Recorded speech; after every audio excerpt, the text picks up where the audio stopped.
Let's start with what we're all talking about coming out of Wednesday night. CM Punk getting squashed by Jon Moxley after Punk seemingly re-injured his foot. Is it legit? Is it not legit? I would say no. Obviously, on the spot itself, I would say that was not legit. Was he already hurt going in? Did they bring him back too soon? Was that always the idea? I would say so. I mean, he's only been back for 2 weeks. I'm not really sure why they would bring him back if they thought he was cleared and then he's not actually cleared to wrestle a full-length match. So I don't think that's the case. But again, a lot more questions than answers coming out of Wednesday's show. The bottom line is that Jon Moxley is now the undisputed the undisputed AEW World Champion. So, a lot going on here, Mr. Marceau. What's your reaction coming out of Wednesday's Punk versus Moxley squash match? Confused would be the first word I would use. I mean, I didn't watch live. I had caught up. I was at a concert, so I got home around like 9 o'clock, so I had caught up pretty much right before the show actually went off the air. And I was confused. I would say confused was my first thought, and then it was like a WTF moment. I mean, at first they said that Punk got hurt with the enziguri kick, but then he grabbed the foot that was planted, so then I was like, that's weird. And then Moxley literally just hit him with 2 paradigm shifts, and then boom, 1, 2, 3. I mean, I don't know. I'm still kind of like lost of words. I mean, I've not been the biggest Moxley fan in AEW. I mean, guy bleeds in every TV match. I'm surprised he didn't bleed here. I mean, it wasn't really a moment to, but I mean, he's now. I guess now he's the interim champ, the real champion, the full AEW World Champion. I mean, if Punk's really hurt, I don't really know what to say. I mean, I feel like if he actually did get hurt, then the company just rushed him back for no reason. But in storyline, I just don't really know what you'd go with that way anyways. I mean, Punk single-handedly is the biggest draw they have. The show suffered a lot. Even I'm not even the biggest Punk fan, and I can admit that. I feel like the show suffered a lot when he was away on injury. Comes back. He had the 2 good segments when he's been back, and then he gets beat in a squash and seemingly off TV again with an injury. I mean, I guess what does this do for All Out? I mean, who's Moxley going to face at the pay-per-view? I mean, people were saying MJF, but I mean, theoretically that would make no sense because he hasn't wrestled in months, and the last time we saw him, he got squashed by Wardlow at Double or Nothing. Other people are saying Adam Page.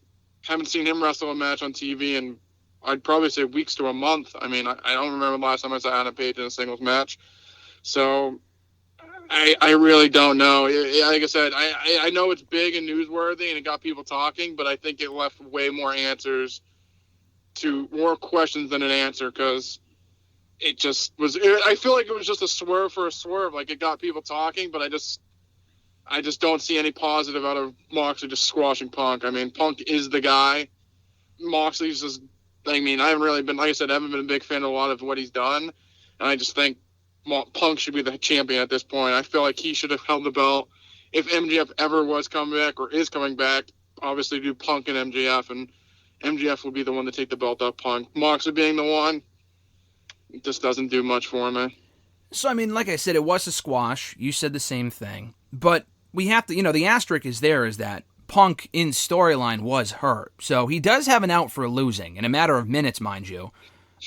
In a vacuum, it was very disappointing. As a one-off match, as the single, probably biggest match they could have done right now, obviously 2 world champions, but even without the championships involved, Punk and Moxley, although we've seen it before between 2 WWE guys, is a major match. I mean, the promos alone last week, which again, we didn't have a chance to discuss together here on the show, but I thought they were fantastic. They had a lot of great verbal back and forth there. Punk arguably got the better of Moxley on the mic anyway, and they're both great talkers. So in a vacuum, as a match they promoted for a week long, it was disappointing. As I mentioned earlier, I'm very glad in retrospect they did not do this at the pay-per-view. If I'm someone spending $50 on a show like this for a match that big, and it goes 3 minutes, I would be fucking disappointed. Now, I know WWE has done this before with Brock and Brock and Cena back in 2014. That was a bit of a longer match. No one was complaining about that because it was fantastically done. We had never seen anything like that before, probably in wrestling ever. And then they did it again with Brock and Goldberg in 2016. Now, both were done in a way to achieve something. The Brock and Goldberg thing, the night that it happened, I honestly forget your reaction. I know we discussed this a lot. You actually wrote a column about it on WrestleRant.com that's still there. I remember being fucking like pissed. I'm thinking, why would they build Brock up for 2 years only to have him get squashed by a near 50-year-old in a matter of 90 seconds? Now, that was done to make Goldberg look like a beast, which it did, and Goldberg had a very successful run out of it, so I guess it achieved what they wanted to. I still would not have done that in retrospect. It's like a lot like the streak breaking. They did that to make Brock look more like a beast, and it achieved that, and it gave him that aura. Was it necessary? No. So what I'm trying to tell you here is that I think, like I texted you, and as I've just been kind of sitting here thinking about it in the last 12 hours since it happened, that I think there's more of a long-term story here, that it's hard for me to judge 100%. I think it's stupid, too. I think it is a swerve for the sake of a swerve as it stands right now. I still have enough goodwill, I would say, with Tony Khan's booking that I want to give it a chance. I know it's turned into a joke, and, you know, we've used this excuse before in WWE. Oh, wait for it to play out. The problem with, now with Triple H, it's a different story. With Vince, though, I can't apply that excuse. I couldn't apply it anymore just because he had burned us so many times. They clearly have no fucking clue where they were going with certain things, or at least they didn't with Vince at the helm. So that's why I kind of thought it was a joke that people would say that towards the end of Vince's tenure there. With Tony Khan, it's been 3 years. He's made a lot of questionable decisions, but nothing too egregious, at least in my opinion, that would make me go, this guy clearly has no idea where he's going with this. And he very well may not. But I would like to see where we go with it next before I can make a full judgment as far as what the fuck he just did here. It really does, looking at the pros and the cons. I would say the cons outweigh the pros as well, as you had mentioned. You had mentioned there was no positive, which I do agree with. The only positive is also a negative in that it's a swerve and it creates buzz. But is it positive buzz or is it negative buzz is the question. For a lot of people, I think I'm included in this. I want to see where they go with this next because we clearly have no idea. It seems like with a lot of things in AEW, because they do things the right way more often than not, we can kind of see where they're going 2 or 3 steps ahead. With this, though, we honestly have no idea, and there's a few different factors here that could play in. One thing that we didn't mention that you didn't talk about just there that I mentioned a lot last week, that was the big story, was the Punk heat. That was a big story going into Dynamite last night. He audibly got booed in Cleveland. Now, Moxley is from Ohio, so that probably is a factor as well, but it sounded like it was a bit more than usual booing Punk when he was in the ring for that match, before the match started. Do you think that could be playing a factor in why they took the championship off of him so quickly? He only won the belt 3 months ago. He got hurt 2 days later, 3 or 4 days later, and then he came back a few weeks ago, and he's already lost the championship. Do you think it has anything to do with the heat? I don't think it does. I think they might just play into it. I don't think that has anything to do with it. Do you think that could be a factor, though? It could be. If it is, it's the dumbest decision they've ever made. He's the biggest star in the company. He should be Teflon, really, at this point. He's probably the highest paid, highest drawing. Because he got heat because people don't like what he is. Tough shit. I think the Young Bucks and their whole crew are starting to realize that Punk is a bigger star than them, a lot bigger star than them, and I think that's what's drawing the heat, and it is what it is. You can't fight numbers, and if they took the belt off him for P reasons, then Tony Khan's a fucking idiot. I don't think that's why they did it, but if they did, then it's probably one of the dumbest decisions I've ever heard. You mentioned this before as far as you don't see the positive as far as why they would do this. And I do agree, because it's hard for me to sit here right now and justify this without knowing 100% where they're going. They might be going in a different direction than we're all expecting or even thinking of. But I don't want to give him too much credit. Tony Khan isn't a complete genius. But that being said, though, what do you think they could do coming out of this, whether it be at All Out or in the future, whatever, that would make this worthwhile? I don't think Punk doing a rematch at All Out, which, why would you? If Punk's supposed to be hurt, why would we get a rematch? That seems a little silly. If the pay-per-view's in 10 days, that's bizarre to me. I don't know why you would do that. So I don't think doing a rematch and have Punk winning it back in Chicago would be a good idea. I think that would be dumb. I think that'd be a waste.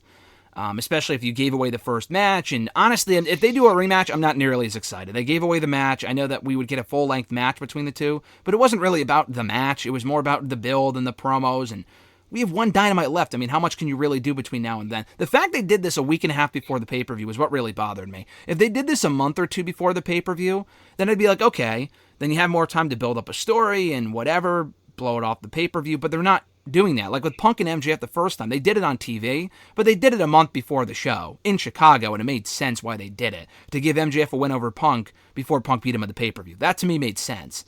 This, a week and a half before the pay-per-view, Punk goes in there in Chicago, wins it back, I don't know. They do a rematch, Punk turns heel and wins it back, I don't know. It seems like to me that they're headed towards a Punk heel turn, capitalizing off the Punk rumors and whatever. I don't think Punk's going anywhere. I thought that was dumb from the get-go. He does seem like, obviously, a bit of a baby in certain respects as far as certain... I mean, that's not breaking news. I mean, this has been out about Punk for a long time. But I don't think Adam Page is a complete saint in the whole thing either. I do feel like there might be more to that than what we even know right now. Because all we know, dude, from what Punk said to Sports Illustrated yesterday, is the Punk side of the story. Do you think this... We'll get to more of the heat and how it affects AEW in the whole. But do you think there's more to the Punk stuff than what we know? Obviously. I mean, we don't know every side of the story. But do you think it could be a case of not Adam Page, but maybe someone from the Elite or whatever on that side of the camp saying to Dave Meltzer, hey, there's heat on Punk right now. He's a big baby. And they're also part of the problem as well, depending on who that is, leaking the information to the dirt sheets? Well, yeah, I think if anyone's... I feel like that's who's leaking into the dirt sheets. Like I said, they think that they were the ones that started, like, they were the reasons the company was started. And then, I mean, then they start bringing all these big WWE guys who have name value, who are stars, and are eating up all the spotlight. I mean, I feel like it's kind of like, feels like what the WCW guys probably felt when they brought in Hogan and all those other guys. Like, yeah, like, they were a big part, but then you bring in bigger stars. I mean, it's just going to outweigh the other guys that think they're important. So, I mean, I think that's our case. I mean, it'd be dumb. I just think Moxley, if you're going to do what they did, I just think Moxley was the wrong person as well.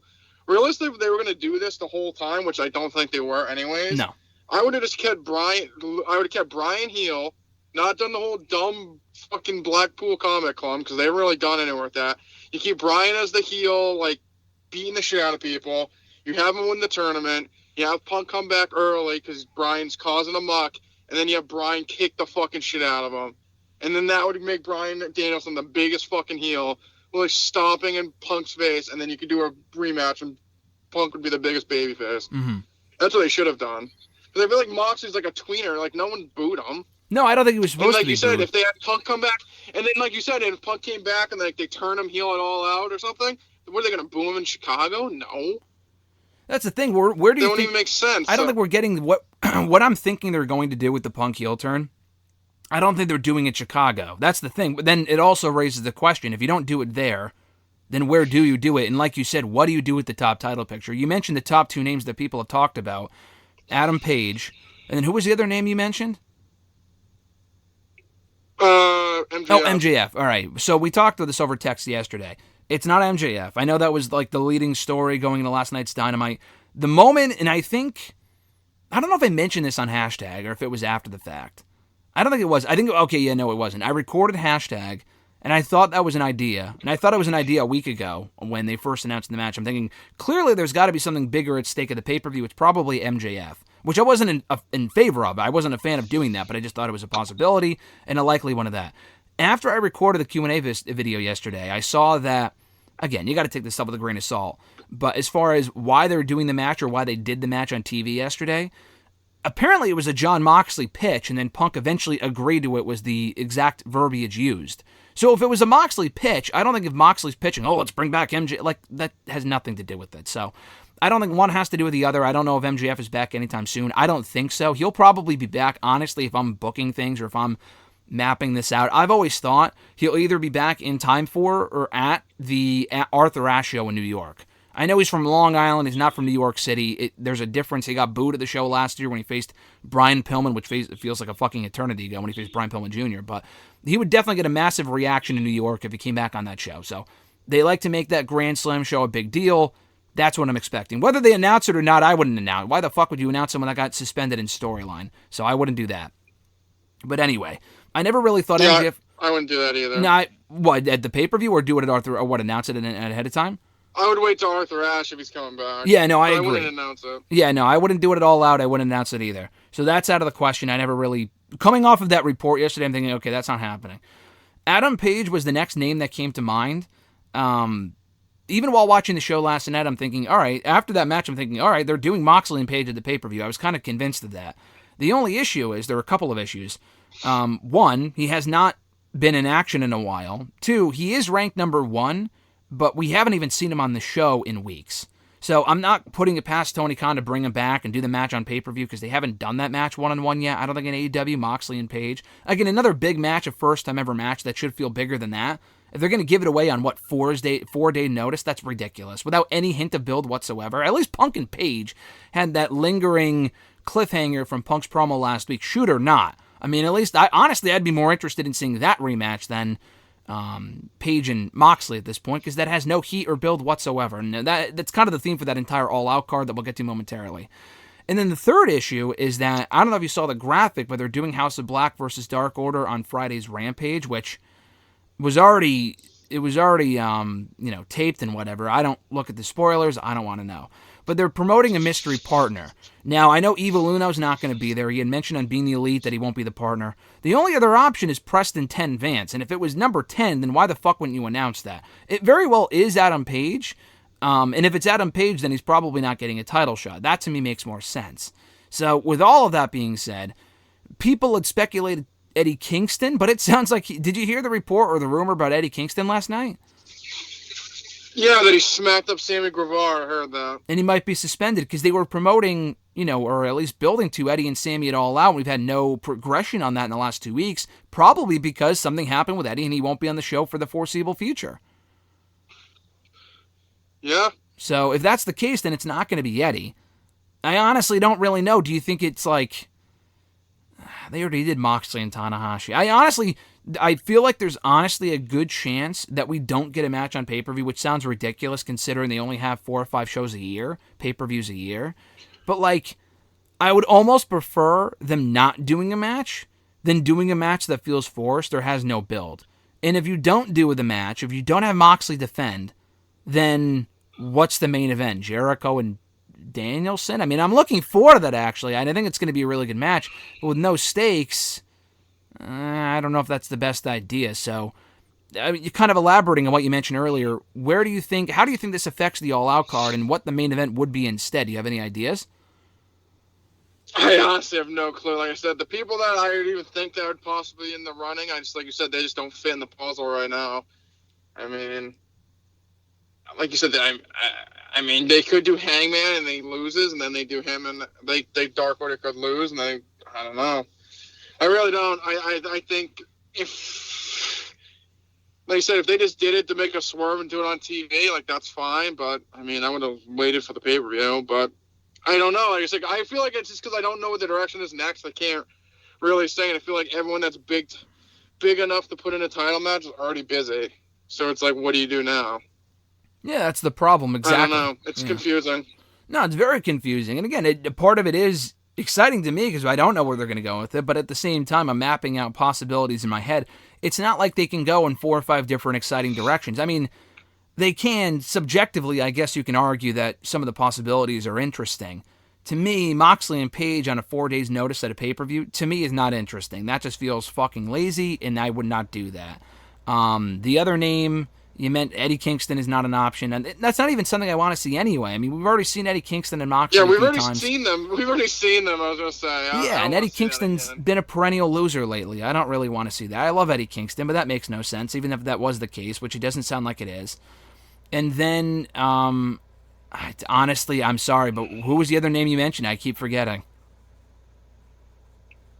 MJF, but it's not gonna happen. Yeah, I keep forgetting about him because he's out of sight, out of mind. But it's not MJF, so. I like really maybe, don't know. Maybe dust Miro off. I don't know. Yeah, right, dude. Is Miro busy? I don't know. I mean, just pick up the rankings and throw them away. The issue with the rankings is that Page is still number 1 after X amount of weeks, but he has barely been on the show. I mean, isn't it a little weird from a storyline standpoint? Okay, Punk's comment about Page was a shoot. It seemed that way. It was confirmed to be that way. Cool. Why wouldn't you capitalize on that by having Page on the show this week? I know they're not planning on doing Punk and Page, But why wouldn't you even have him on the show alluding? He wasn't even on the show. He feels as cold as ice right now. I mean, that seems a little weird. He is cold. I mean, he is cold as ice. No pun towards Foreigner last night. Great song. But, yeah, I really don't get it. I don't. Like you said, he's number one. He's never on TV. FTR's been number one for like 6 months. They've never got a title shot. I mean, it just doesn't make sense. I just don't. The rankings at this point, like you said, you could just throw them out the window because they really don't have any rhyme or reason at this point.